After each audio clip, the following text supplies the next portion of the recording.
ndeysaan ci biiru Dakaaru Njaay quartier bu populaire bari di lool ñaari xol yu fa daje mi góor di jigéen mi Abdou ak Fatima mbëggeel bu jafe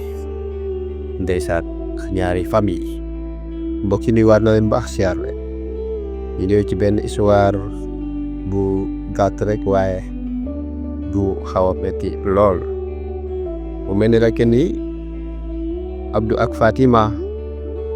ndeysaan Abdou nag boo ko fekkee wala boo ko gisee ab jeune la bu calme liggéey la xam rek ak téye boppam dugg ci yu bari ndeysaan Abdou benn bis muy doxante noonu daal di dajeek kii di Fatima benn fête bu amoon ci quartier bi gars yi di tëggee ko fecceke la ci aju waaye ñoom ñaar bi ñu dajee rek ndeysaan seen ñaari xol yi daal di yëngu ndeysaan ca ëllëg sa Abdou di seet ñoom ñaar ñu daje ku nekk ne xool sa moroom daal di ree ndeysaan mbëggeel daal di dugg ci seen diggante ñoom ñaar ndeysaan ci biir loolu Abdou daal di jox rendez-vous kii di Fatima ci guddi ndax ñoom ñaar seen secret bi booguñ kenn xam ko ñu joxante rendez-vous ci benn guy ku mag ci guddi gi lëndëm lool bañu fa daje ndeysaan ñu seere seen ñaari loxo xol yi rek daal di yëngu mbëggeel daal di dugg seen diggante ñoom ñaar lu doy waar waaye nag mu mel ni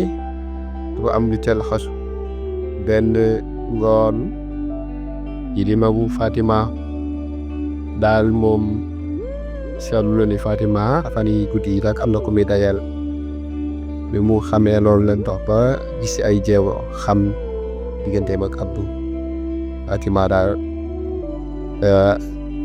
digganteem ak Abdou saram boobu nag daa di daw wax ko waa këram saram boobu day waa nag naa daa fiir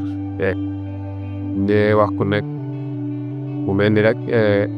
ndi ci laxasu ndekete ñaari famille yooyu yoo amoon problème depuis des années du ñu laale guerre familiale daal di commencé nag ci diggante boobu te ñaari famille boobu kenn ku nekk rek di góor di jigéen mbëggeel dox na seen digg mu doy waar mu mel ni rek ni ñaari famille daal di commencé wax ku nekk rek sa doom ni ko bàyyil diw Fatima ñu ni ko bàyyil Abdou kooku moom àdduna du neex ba ngeen sëy fan ñu Abdou ni bàyyil Fatima yowet Abdou neex ba ngeen sëy ndeysaan loolu metti